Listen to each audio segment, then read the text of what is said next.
चलिए तो स्टार्ट करते हैं आज का ये सेशन। सभी लोग आ चुके हैं तो एक बार वीडियो को लाइक जरूर कर देंगे। दिनकर को आग और राख का कवि कहा जाता है, इसके बारे में अपन पढ़ने वाले हैं, ठीक है। और यहां पर अपन ने कल पढ़ा था कि दिनकर को आग और राख का कवि कहा जाता है। शोषक वर्ग के प्रति घृणा का भाव प्रगतिवाद युग की जो तो प्रमुख प्रवृत्ति मानी जाती है, ठीक है। ये प्रवृत्ति आपको पता होनी चाहिए, है ना। साम्यवाद प्रगतिवाद का क्या है, दार्शनिक आधार है। क्या? साम्यवाद। साम्यवाद याद रख लेना। प्रगतिवाद का दार्शनिक आधार क्या है, आपसे पूछा जाएगा तो आपको बताना है साम्यवाद, ठीक है। केदारनाथ सिंह को दोस्तों मार्क्सवादी चेतना का कवि कहा जाता है। किसको? केदारनाथ सिंह को, है ना। और इन्हें केदारनाथ सिंह को दोस्तों 2013 में ज्ञानपीठ पुरस्कार भी मिला है। 2013 में कौन सा पुरस्कार मिल गया? 2013 में ज्ञानपीठ पुरस्कार मिल गया, ठीक है। यहां पर आते हैं कुरुक्षेत्र के प्रथम सर्ग का प्रारंभ वह कौन रोता है वहां पंक्ति से होता है। कौन सी? कुरुक्षेत्र। कुरुक्षेत्र के रचनाकार कौन है? दिनकर जी। और दिनकर जी का दोस्तों प्रथम सर्ग जो कुरुक्षेत्र की जो दिनकर है इसका प्रथम सर्ग है। ये क्वेश्चन कई बार आया है कि कुरुक्षेत्र का प्रथम सर्ग किस पंक्ति से प्रारंभ होता है, तो आपका उत्तर होता है वह कौन रोता है वहां। वह कौन रोता है वहां।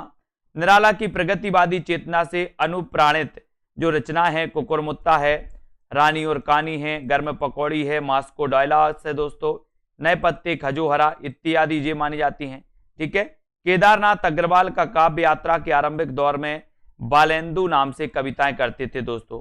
कौन? केदारनाथ अग्रवाल, बालेंदु नाम से। नागार्जुन संस्कृत और मैथिली में दोस्तों यात्री उपनाम से लिखते थे। क्वेश्चन कई बार आया नागार्जुन। एक तो पूछा जाता है कि नागार्जुन का वास्तविक नाम किसका है, वास्तविक नाम कौन सा है दोस्तों। तो नागार्जुन का वास्तविक नाम आपको पता है क्या है? वैद्यनाथ मिश्र, ठीक है, ये आपको पता है। फिर आपसे पूछा जाता है कि नागार्जुन मैथिली और संस्कृत में किस उपनाम से लिखते हैं, तो किस उपनाम से लिखते हैं? यात्री। क्या उपनाम से लिखते हैं? यात्री। ये दोनों क्वेश्चन आते हैं, इनको दोस्तों आपको याद कर लेना है, यात्री उपनाम से लिखते थे। अब यहां पर अपन को प्रयोगवाद के महत्वपूर्ण तथ्यों को पढ़ना है, प्रयोगवाद को पढ़ना है। पहले ही क्वेश्चन आता है दोस्तों, प्रयोगवाद शब्द का सबसे पहले प्रयोग किसने किया। जल्दी से कमेंट में लिखना है सभी लोगों को, प्रयोगवाद शब्द का सबसे पहले प्रयोग किसने किया। बताएं जल्दी से, किस किस पे बनता है वो सभी बताएंगे, है ना। हाँ, तो ये बताना है आपको। प्रयोगवाद का आरंभ 1943 ईस्वी से माना जाता है। गरम पकौड़ी खाना पड़ेगा। 1943 से प्रयोगवाद का आरंभ कब से माना जाता है? 1943 से। ये अपन को याद रखना, 1943 ईस्वी से प्रयोगवाद का प्रारंभ माना जाता है, ठीक है। और दोस्तों प्रयोगवाद शब्द का सबसे पहले प्रयोग, जल्दी से कमेंट में लिखिए। अज्ञे ने तार सप्तक के कवियों को राहों का अन्वेषी कहा। एक क्वेश्चन आया था कि तार सप्तक के कवियों को कहा, यानी कि दोस्तों तार सप्तक की भूमिका में, यानी कि ये आपको याद रख लेना है कि ये कभी कभी ऐसा पूछा जाता है कि किस तार सप्तक की भूमिका में कहा, तो आप तार सप्तक की भूमिका में बताना है, यानी कि जिसे याद करने के लिए अगर कहें कि प्रथम तार सप्तक में, ठीक है, प्रथम तार सप्तक की भूमिका में अज्ञे ने कहा था राहों का अन्वेषी, ठीक है। तो ये भी अपन को याद रखना है। समकालीन समीक्षा में अज्ञे को अस्तित्ववादी घोषित किया गया। दोस्तों यहां पर याद रख लेना, एक क्वेश्चन आया था कल कि अस्तित्ववाद से प्रभावित जो है युग है वो कौन सा है, तो अस्तित्ववाद से प्रभावित प्रयोगवाद माना जाता है दोस्तों। कौन सा? प्रयोगवाद। और प्रयोगवाद में भी दोस्तों अज्ञे को अस्तित्ववादी घोषित किया गया। कैसा किया गया? साम्यवाद से अपन ने पढ़ा था कि साम्यवाद से प्रभावित माना जाता है कौन सा? प्रगतिवाद। अस्तित्ववाद से प्रभावित दोस्तों कौन है? प्रयोगवाद। और अज्ञे दोस्तों, अज्ञे अस्तित्ववादी घोषित किए गए, ये भी अपन को याद रखना। कितनी नाव में कितनी बार, ये काव्य कृति दोस्तों अज्ञे जी की है और इसे 1978 में कौन सा पुरस्कार मिला? ज्ञानपीठ पुरस्कार मिला। अब ये अज्ञे जी की रचनाएं, दो रचनाएं सबसे इंपॉर्टेंट है दोस्तों अज्ञे जी की, कितनी नाव में कितनी बार, और एक रचना और है अज्ञे जी की, कौन सी है जल्दी बताओ, जिसे साहित्य अकादमी पुरस्कार मिल गया 1964 में। वो रचना कौन सी है? फटाक से बताना आपको। कितनी नाव में कितनी बार के लिए 1978 में अज्ञे जी को ज्ञानपीठ पुरस्कार मिला था। और यहां पर शमशेर बहादुर सिंह को कवियों का कवि कहा जाता है दोस्तों, है ना। चुका भी नहीं हूं मैं, चुका भी नहीं हूं अभी, ये शमशेर बहादुर की एक प्रसिद्ध रचना है। और बहादुर सिंह को कवियों का कवि किसे कहा जाता है, आपसे पूछा जाएगा तो कवियों का कवि कहा जाता है दोस्तों शमशेर बहादुर को, है ना। बिल्कुल सही आंसर आया है कि सर आंगन के पार द्वार के लिए, आंगन के पार द्वार के लिए 1964 में, आंगन के पार द्वार के लिए 1964 में दोस्तों इन्हें क्या मिला था, इन्हें क्या मिला था आंगन के पार द्वार के लिए 1964 में इन्हें मिला था साहित्य अकादमी पुरस्कार। बहुत बढ़िया आंसर, है ना। अज्ञे की काव्य कृति चिंता का विषय क्या है, प्रेम, और प्रेम की चिंता सभी को रहती है, रहती कि नहीं, बोले हम ससुराल जाएंगे तो पता नहीं प्रेम मिलेगा कि नहीं, सास ससुर कैसे होंगे। कुछ लोग सोचते हैं कि हमारी जो पत्नी आएगी पता नहीं प्रेम दे पाएगी कि नहीं, कैसी होगी, है ना। तो बड़ी प्रेम की चिंता सबको रहती है। तो ये आपको अज्ञे की काव्य कृति चिंता है और चिंता का विषय भी क्या है, प्रेम है। बोले चिंता का विषय प्रेम है, ठीक है। अज्ञे की काव्य कृति दोस्तों एक बाबरा अहेरी है और बाबरा अहेरी की आरंभिक पंक्तियों पर उमर खय्याम की रुबाइयों का प्रभाव माना जाता है। एक क्वेश्चन आता है दोस्तों कि अज्ञे की वो रचना कौन सी है जिसकी पंक्तियों पर, आरंभिक पंक्तियों पर उमर खय्याम की रुबाइयों का प्रभाव है।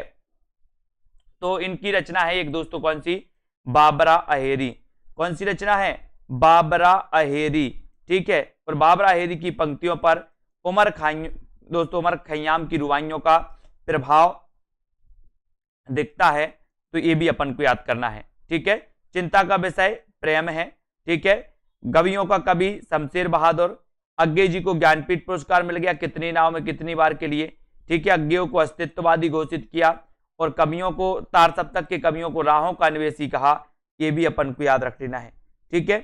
अब यहां पर देखते हैं दोस्तों, यहां पर आते हैं शमशेर बहादुर सिंह की कविता में छायावाद, प्रगतिवाद और प्रयोगवाद तीनों के लक्षण पूछे जाते हैं। क्वेश्चन आया है कई बार कि ऐसा कौन सा कवि है जिसकी दोस्तों जिसकी कविता में छायावाद, प्रगतिवाद और प्रयोगवाद तीनों के लक्षण पाए जाते हैं। तो तीनों के लक्षण पाए जाते हैं किसमें, शमशेर बहादुर सिंह की कविता में, शमशेर बहादुर सिंह की कविता में पाया जाता है ना। तो ये शमशेर बहादुर सिंह को भी याद रख लेना। इनका जन्म कब हुआ था, एक बार जल्दी से लिख दो, शमशेर बहादुर का जन्म कब हुआ था, कमेंट में आपको लिखना है। और प्रयोगवाद का मुख्य लक्ष्य नई राहों का अन्वेषण, नई राहों का अन्वेषण माना जाता है दोस्तों। प्रयोगवाद का जो मुख्य लक्ष्य है वो नई राहों का अन्वेषण है, इसको आपको याद करना है, ठीक है। शमशेर बहादुर की रचना याद रखना दोस्तों, चुका भी नहीं हूं, चुका भी नहीं हूं, इसको आपको याद रखना है। 1977 में इसे साहित्य अकादमी पुरस्कार मिला था। क्या मिला था इसे, साहित्य अकादमी पुरस्कार मिला था, ये याद रख लेना। चुका भी नहीं हूं मैं, चुका भी नहीं हूं मैं, शमशेर बहादुर, और 1977 में इसे साहित्य अकादमी पुरस्कार मिल गया। एक पीली शाम शमशेर बहादुर की रचना है, एक पीली शाम, एक पीली शाम शमशेर बहादुर के नाम, एक पीली शाम शमशेर बहादुर के नाम, है ना। इनकी रचना मानी जाती है। एक नीली आग, नीली आग कविता मुक्तिबोध की है दोस्तों, नीली आग कविता किसकी है, मुक्तिबोध की है नीली आग। पीली शाम शमशेर बहादुर, नीली आग मुक्तिबोध। मुक्तिबोध के अंधेरे में कविता को शमशेर बहादुर सिंह ने आधुनिक जन इतिहास का, स्वतंत्रता पूर्व और पश्चात का एक दहकता इस्पाती दस्तावेज कहा है। ये मुक्तिबोध की अंधेरे में कविता को याद रखना है। शमशेर बहादुर सिंह ने आधुनिक जन इतिहास का, स्वतंत्रता पूर्व पश्चात का एक दहकता इस्पाती दस्तावेज कहा, ठीक है। एक नीली आग मुक्तिबोध, एक पीली शाम शमशेर बहादुर, है ना। शमशेर बहादुर की रचना चुका भी नहीं हूं मैं, है ना। इसे 1977 में कौन सा पुरस्कार मिल गया, इसे मिल गया दोस्तों साहित्य अकादमी पुरस्कार, है ना। प्रयोगवाद का मुख्य लक्ष्य नई राहों का अन्वेषण, ठीक है। शमशेर बहादुर की कविता में छायावाद, प्रगतिवाद, प्रयोगवाद तीनों के लक्षण पाए जाते हैं। ये तीनों के लक्षण अपन को याद करना है, ठीक है। अब यहां पर देखो, प्रयोगवादी कविता में मध्य वर्गीय समाज का चित्रण है। कौन सी समाज का चित्रण है दोस्तों, मध्य वर्गीय समाज का चित्रण। प्रयोगवादी कविता में मध्य वर्गीय समाज का चित्रण है ना। और लोक कल्याण की उपेक्षा प्रयोगवाद का सबसे बड़ा दोष है, लोक कल्याण की उपेक्षा। आपसे क्वेश्चन क्या बनेगा, निम्न में से बताइए प्रयोगवाद का सबसे बड़ा दोष क्या है। तो आपको पता होनी चाहिए कि प्रयोगवाद में लोक कल्याण की उपेक्षा की गई। है ना, जहां प्रगतिवाद में अपन ने देखा था कि दोस्तों लोक के कल्याण की बात की गई, है ना, यथार्थ की बात की गई, वैसे ही लोक कल्याण की उपेक्षा की गई दोस्तों प्रयोगवाद में, और ये प्रयोगवाद का सबसे बड़ा दोष माना जाता है। नई कविता को प्रयोगवाद का विकसित रूप गोविंद शर्मा रजनीश ने कहा था दोस्तों। नई कविता को प्रयोगवाद का जो विकसित रूप कहा था वो किसने कहा? तो गोविंद शर्मा रजनीश ने। ठीक है, कितनी नाव में कितनी बार काव्य कृति के लिए अज्ञे जी को 1978 में क्या मिला था? ज्ञानपीठ पुरस्कार मिल गया। कितनी नाव में कितनी बार के लिए? ठीक है, चीन की एक लोक कथा पर आधारित लंबी कविता है दोस्तों। ये क्वेश्चन कई बार आया है। असाध्य वीणा के रचनाकार कौन है? जल्दी से बताइए सभी लोग, असाध्य वीणा के रचनाकार कौन है? असाध्य वीणा के रचनाकार कौन है? और चीन की एक लोक कथा पर आधारित लंबी कविता है दोस्तों, कौन सी? असाध्य वीणा, है ना। सोनेट के लिए प्रसिद्ध है, सोनेट के लिए प्रसिद्ध है कौन? त्रिलोचन। सोनेट के लिए प्रसिद्ध है दोस्तों त्रिलोचन। ठीक है, इनको याद रखेंगे धीरे धीरे। यहां पर देखो प्रयोगवादी कविता में मध्यवर्गीय समाज का चित्रण है। लोक कल्याण की उपेक्षा प्रयोगवाद का सबसे बड़ा दोष है। नई कविता को प्रयोगवाद का विकसित रूप गोविंद शर्मा रजनीश ने कहा। कितनी नाव में कितनी बार काव्य कृति के लिए अज्ञे जी को 1978 में ज्ञानपीठ पुरस्कार मिल गया। ठीक है, चीन की एक लोक कथा पर आधारित लंबी कविता असाध्य वीणा है दोस्तों, चीन की एक लोक कथा पर आधारित। और सोनेट के लिए प्रसिद्ध है तो कौन प्रसिद्ध है? त्रिलोचन। सोनेट के लिए प्रसिद्ध है दोस्तों त्रिलोचन। इसको अपन को याद करना है। यहां पर आ जाते हैं सन 1951 में प्रकाशित दूसरे सप्तक में शामिल कवित्री शकुंतला माथुर थी। कौन थी? शकुंतला माथुर, है ना। ये दूसरे तार सप्तक से संबंधित हैं। दूसरे तार सप्तक की ट्रिक आपको बतानी है।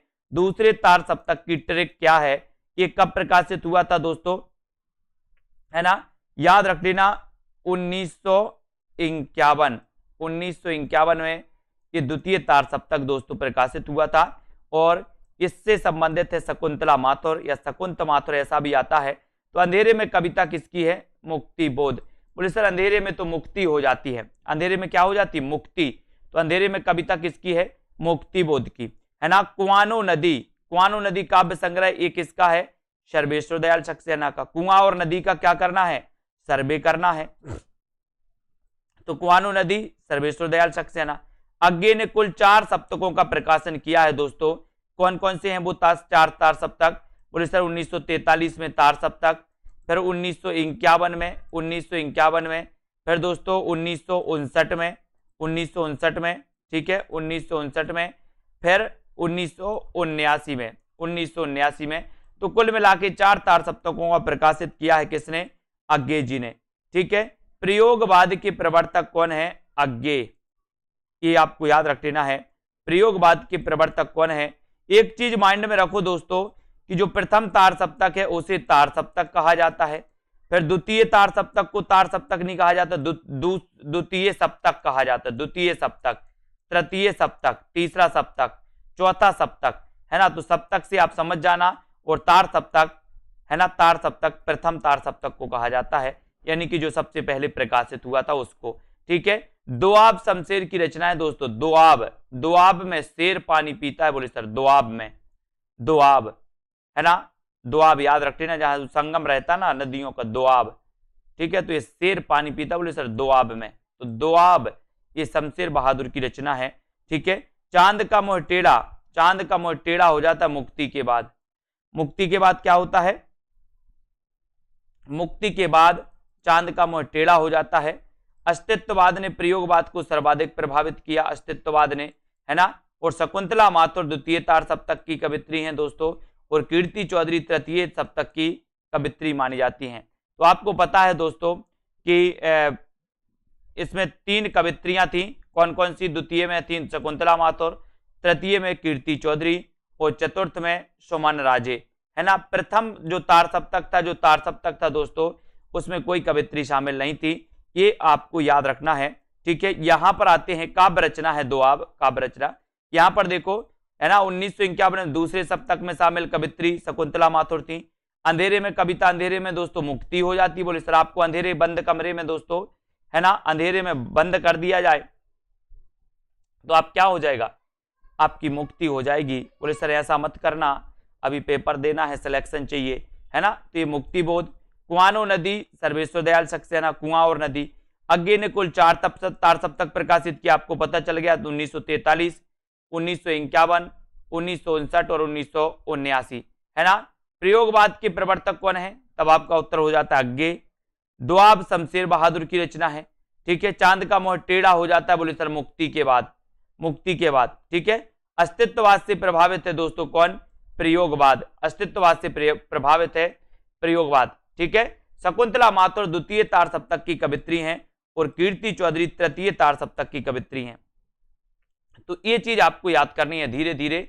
यहां पर देखो सुमन राजे चतुर्थ तार सप्तक की कवित्री हैं दोस्तों, चतुर्थ सप्तक की कवित्री हैं सुमन राजे। तो यहां से क्वेश्चन तो आता ही है कि आपसे पूछा जाएगा शकुंतला माथुर किस तार सप्तक से संबंधित हैं, कीर्ति चौधरी किस तार सप्तक से संबंधित हैं, सुमन राजे किस तार सप्तक से संबंधित हैं। तो आपके लिए दोस्तों यहां पर तैयार रहना है। और अज्ञेय की असाध्य वीणा का पात्र भी दोस्तों अज्ञेय है, असाध्य वीणा का पात्र अज्ञेय है, ठीक है। मुक्तिबोध की रचना भारत इतिहास और संस्कृति को मध्य प्रदेश शासन ने प्रतिबंधित कर दिया था।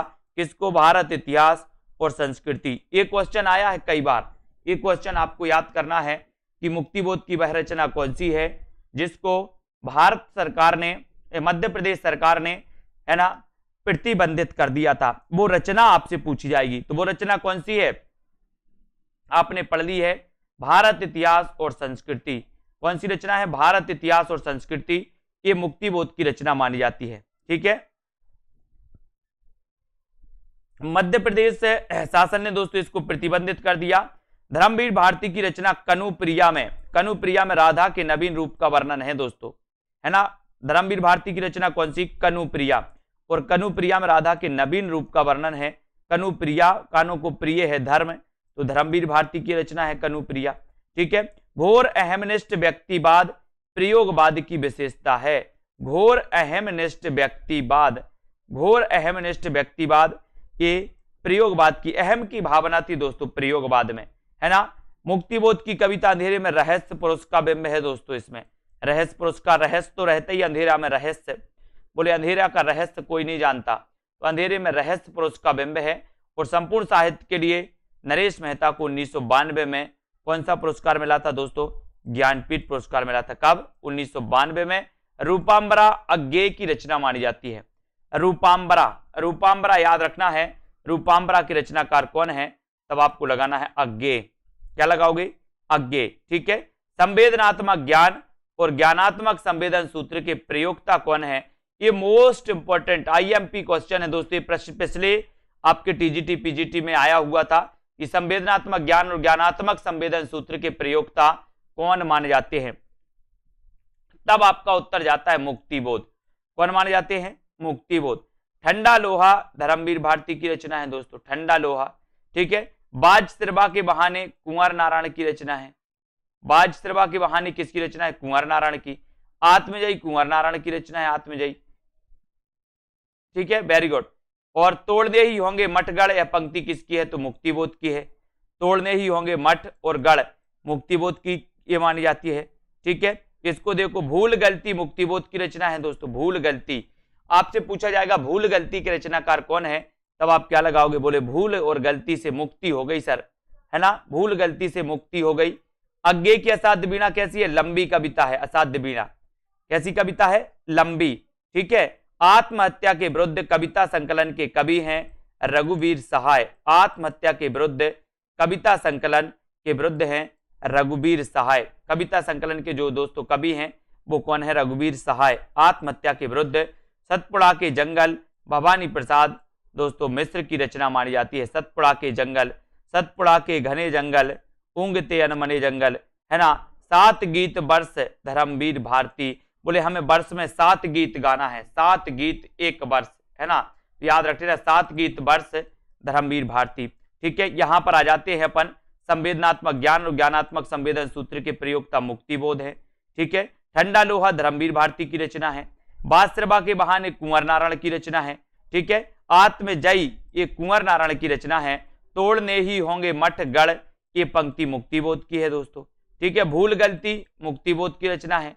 अज्ञेय की कौन सी दोस्तों, असाध्य वीणा लंबी कविता है। आत्महत्या के विरुद्ध ये जो कविता संकलन के कवि हैं वो कवि कौन है?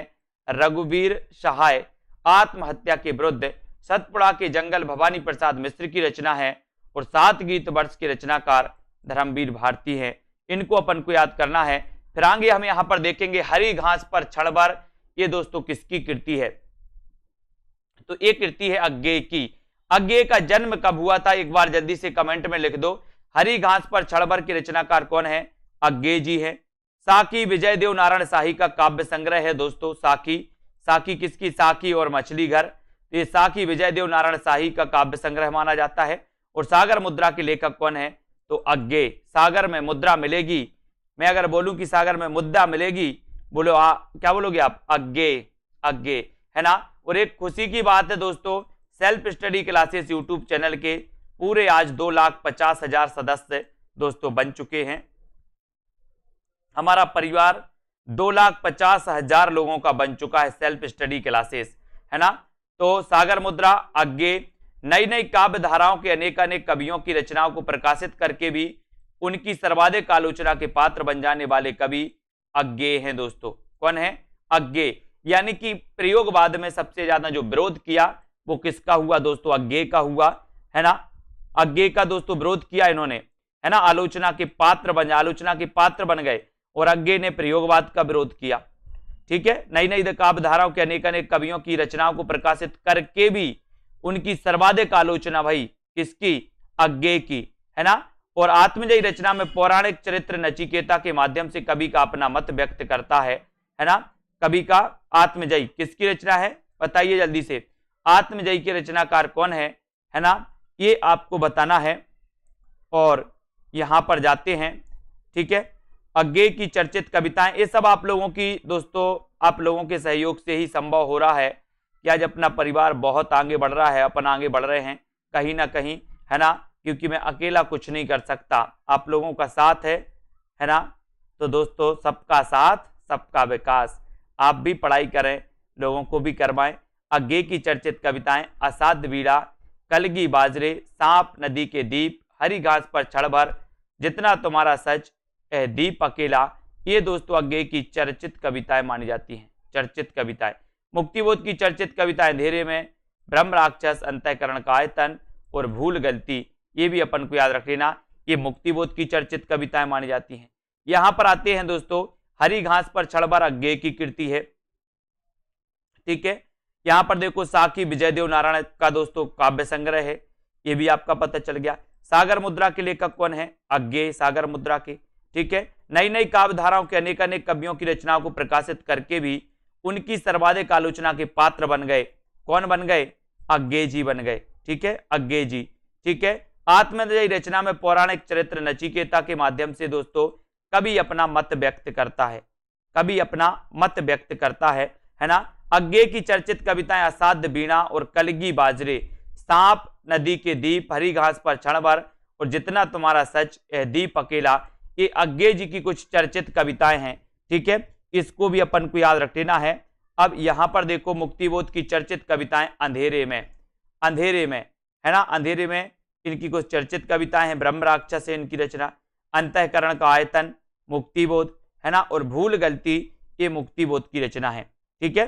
तो इनको भी अपन को याद करना है दोस्तों, और इसी प्रकार से अपन को धीरे धीरे अध्ययन करना है, कि प्रश्नों को बढ़ना है, ठीक है। यहां पर देखते हैं, अंधेरे का पहला प्रकाशन कल्पना में 1964 में, आशंका के दीप अंधेरे में, आशंका के दीप अंधेरे में दोस्तों नाम से किया था। अंधेरे का पहला प्रकाशन किस नाम से हुआ था? बाद में दोस्तों ये अंधेरा, अंधेरे में नाम से हुआ था। अंधेरे, अंधेरे में का पहला प्रकाशन जो हुआ था 1964 में, आशंका के दीप अंधेरे में, है ना। ये क्वेश्चन आ सकता है आपका कि अंधेरे में जो दोस्तों रचना है, इसका पहले प्रकाशन किस नाम से हुआ था? तो आपको पता है ना, कि आशंका के दीप अंधेरे में, आशंका के दीप अंधेरे में, है ना। रामस्वरूप चतुर्वेदी ने लिखा कि मुक्तिबोध का काव्य संकलन चांद का मोह टेढ़ा है, एक बड़े कलाकार की स्केच बुक लगता है। ये रामस्वरूप चतुर्वेदी ने दोस्तों मुक्तिबोध का काव्य संकलन चांद का मोह टेढ़ा, चांद का मोह टेढ़ा एक बड़े कलाकार की स्केच बुक लगता है। ये किसने कहा? रामस्वरूप चतुर्वेदी ने, रामस्वरूप चतुर्वेदी ने, ठीक है। अंधेरे में एक लंबी कविता है, विभिन्न आलोचकों ने इसे विभिन्न दृष्टिकोण से देखा। अंधेरे में एक लंबी कविता मानी जाती है और विभिन्न आलोचकों ने इसे विभिन्न दृष्टिकोण से देखा। ये भी अपन को याद रखेंगे। जैसे शमशेर बहादुर सिंह ने अंधेरे में कविता देश के आधुनिक जन इतिहास का स्वतंत्रता पूर्व और पश्चात का एक दहकता इस्पाती दस्तावेज है। इसमें अजब और अद्भुत रूप से व्यक्ति और जन का दोस्तों एकीकरण किया गया। तो आपको ये कथन तो आपको याद रखना ही है। ये कथन याद रखना है आपको कि अंधेरे में कविता देश के आधुनिक जन इतिहास का स्वतंत्रता पूर्व और पश्चात एक दहकता इस्पाती दस्तावेज है। ये कथन किसका है? ये कथन है शमशेर बहादुर सिंह का, शमशेर बहादुर सिंह का। ठीक है, यहां पर देखो रामविलास शर्मा अपराध भावना का अनुसंधान, अपराध भावना का अनुसंधान है दोस्तों, है ना। अंधेरे में ये भी अपन को पता चल गया। अस्मिता की खोज है अंधेरे में, है ना। इंद्रनाथ मदान आत्म संशोधन का अनुसंधान इन्होंने कहा दोस्तों इसके लिए, किसके लिए? अंधेरे में, अंधेरे में लंबी कविता के लिए विभिन्न जो कथन किए हैं दोस्तों, है ना। शमशेर ने दहकता इस्पाती दस्तावेज कहा, रामविलास शर्मा ने अपराध भावना का अनुसंधान कहा, नामवर सेन ने से अस्मिता की खोज कही अंधेरे में कविता के लिए। ठीक है, इंद्रनाथ मदान आत्म संशोधन का अनुसंधान इन्होंने कहा, निर्मला जैन ने अंत स्थल का विप्लव कहा दोस्तों अंधेरे में कविता के लिए, प्रभाकर माचवी ने इसे लावा कहा, रामविलास शर्मा ने आरक्षित जीवन की कविता कहा इसे, मुक्तिबोध को फैंटेसी का कवि कहा जाता है। फैंटेसी और सॉनेट के लिए आपको कंफ्यूज नहीं होना दोस्तों। सॉनेट लेखन के लिए जाने जाते हैं कौन? त्रिलोचन। फैंटेसी का कवि किसे कहा जाता है? तो वो कहा जाता है मुक्तिबोध को। दोनों क्वेश्चन पूछे जाते हैं और दोनों क्वेश्चन आपसे सीधे सीधे पूछे जाएंगे। ठीक है, समकालीन समीक्षा में अज्ञेय को अस्तित्ववादी घोषित किया गया। कौन सी समीक्षा में? समकालीन समीक्षा में। और विक्षुब्ध बुद्धि के मारक स्वर कविता मुक्तिबोध की है दोस्तों। विक्षुब्ध बुद्धि के मारक स्वर, है ना, विक्षुब्ध बुद्धि के मारक स्वर कविता ये मुक्तिबोध की मानी जाती है। इनको अपन को याद करना है ना। नामवर सेन ने अंधेरे में कविता को अस्मिता की खोज माना। नामवर सेन दोस्तों इंद्रनाथ मदान ने अंधेरे में कविता के लिए आत्म संशोधन का अनुसंधान माना। निर्मला जैन ने अंत्यस्थल का विप्लव माना, है ना। प्रभाकर ने दोस्तों अंधेरे में कविता को लाभा माना, लाभा। रामविलास शर्मा ने आरक्षित जीवन की कविता माना अंधेरे को। तो इनको धीरे धीरे याद करना है, धीरे धीरे। अब अपन को प्रपद्धवाद के बारे में पढ़ना है और प्रपद्धवाद के बारे में अपन कर पढ़ेंगे। ठीक है, सभी लोग एक बार वीडियो को लाइक जरूर कर देना दोस्तों। ये जो निचोड़ वाले कुछ क्वेश्चन हैं, ये जो इंपॉर्टेंट फैक्ट है, इनको नहीं भूलना, है ना। और पढ़ते जाना। अगर एक बार आपने पढ़ लिया है तो एक टाइम बना लो कि हमें निचोड़ क्लास देखनी ही है। तो निचोड़ क्लास को दोस्तों एक बार पढ़ लो, फिर से पढ़ना चालू कर दो। ठीक है, यानी कि अपन को अभ्यास बार बार करना है। ऐसा नहीं कि एक बार सर ने पढ़ा दिया तो उसको छोड़ दिया, ऐसा नहीं करना। अगर आपके पास टाइम है तो निचोड़ क्लास को तो छोड़ना ही नहीं है। ठीक है, एग्जाम की दृष्टि से दोस्तों निचोड़ जो क्लासें हैं उनको आप जितनी बार पढ़ पाते हो उतनी बार कम है, उतनी बार कम है। जितने बार दोस्तों आपको जितना टाइम मिलता है ना, उतनी बार आप पढ़ सकते हो इसको। ठीक है, ऐसा नहीं कि एक बार पढ़ लिया तो पढ़ लिया, है ना। आपको टाइम मिले, शुरुआत से ऐप पर आपके वीडियो हैं 1 नंबर 2 नंबर 3 नंबर, उनको पढ़ना चालू करिए, उनको देखिए दोस्तों। भूलना नहीं है कि एक बार पढ़ा तो पढ़ लिया, उसके बाद नहीं पढ़ना है। टाइम है तो पढ़िए। ठीक है, और एक बार में बहुत सारी चीजें क्लियर नहीं होती, आप दोबारा पढ़ोगे और ज्यादा क्लियर हो जाएंगी, 3 बार पढ़ोगे और अच्छी क्लियर होती जाएंगी, है ना। तो आपको क्या करना है? अभ्यास करना है। अभ्यास जितना करोगे उतनी अच्छी पकड़ आपकी बनती जाएगी।